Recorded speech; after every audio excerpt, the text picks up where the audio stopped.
Good morning class. Today we continue with the topic pollination. Pollination. Definition we have discussed yesterday. The transfer of pollen grains from anther to stigma is known as pollination, and we have discussed three kinds of pollination yesterday: autogamy, geitonogamy and xenogamy. Today we will discuss about the agents of pollination, or what are the means of pollination. Like the means of transport we used to study land transport, the means are bus, car. Similarly, pollination also needs some agents or means for the transfer of pollen grain from one place to another. So first of all we will take wind. In the scientific language, pollination by wind is known as anemophily. Phily word is derived from philus, that means to love. Anemophily.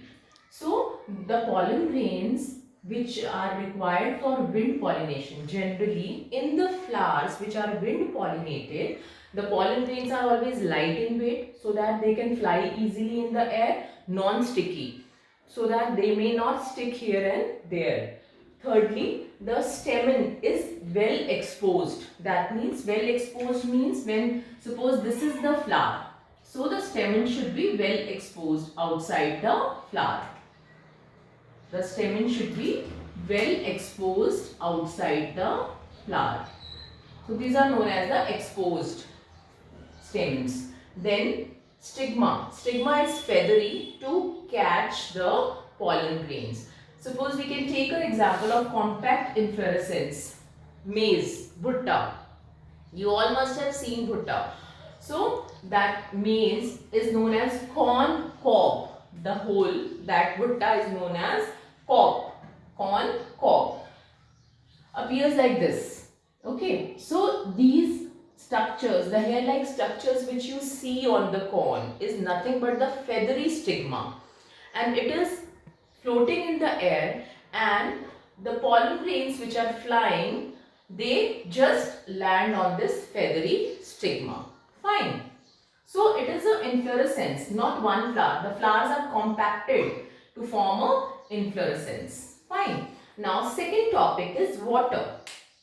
Pollination through water in scientific terms is known as hydrophily.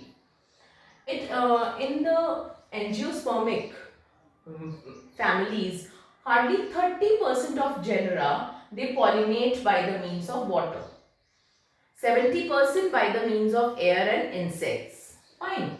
And these genera are monocots mainly.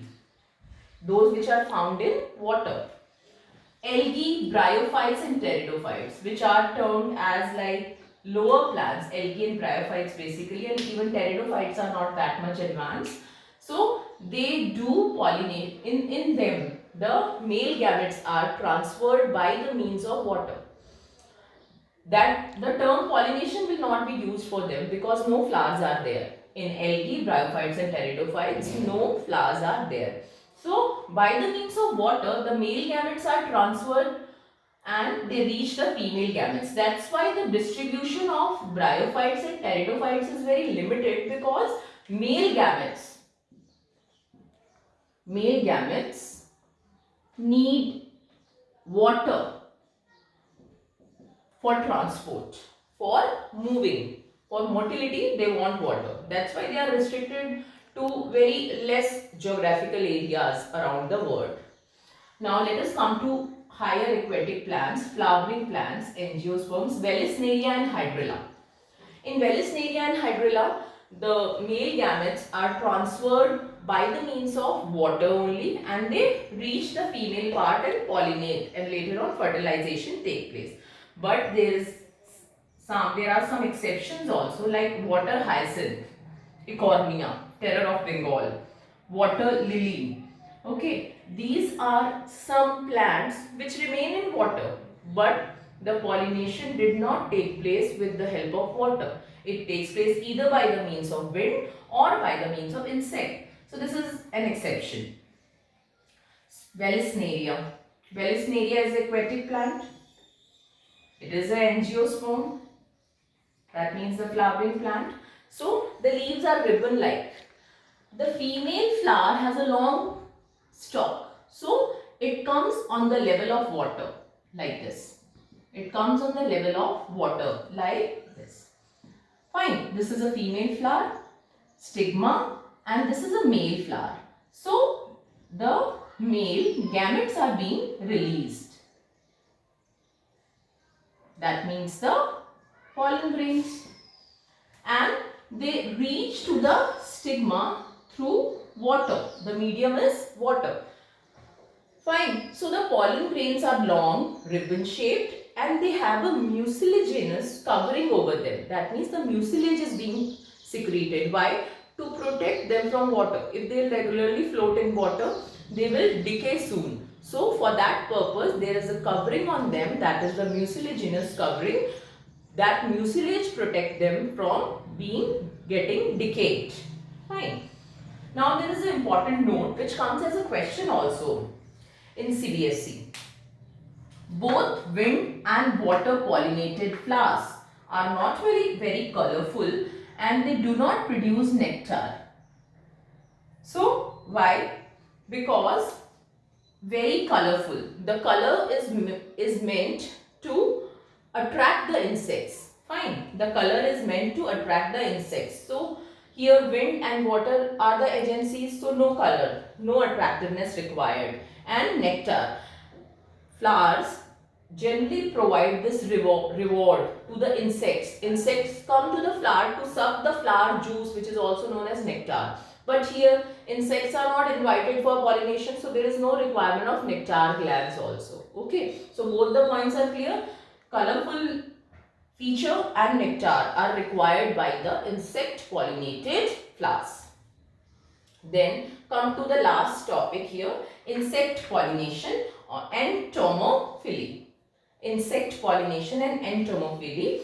The flowers should be large, colorful, and nectar should be there, so that when the insect will enter in the search of nectar or pollen grain, so even a pollen grain is also a reward, because honeybees, we have studied about bee pollen also. Okay, so in the search of nectar, when the insect will move inside the flower, the pollen will, the anther will be brushed by their back and the pollen will be released on the back of the insect. Now the same insect will visit the other flower, it is going to pollinate the other flower. Fine.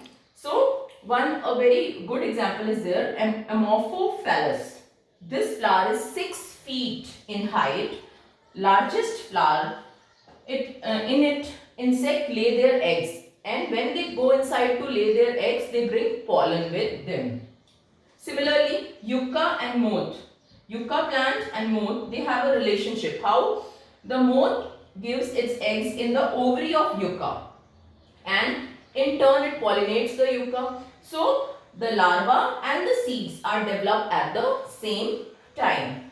Bignonia, one more example, it is being pollinated by hummingbird. Thank you class. Bye.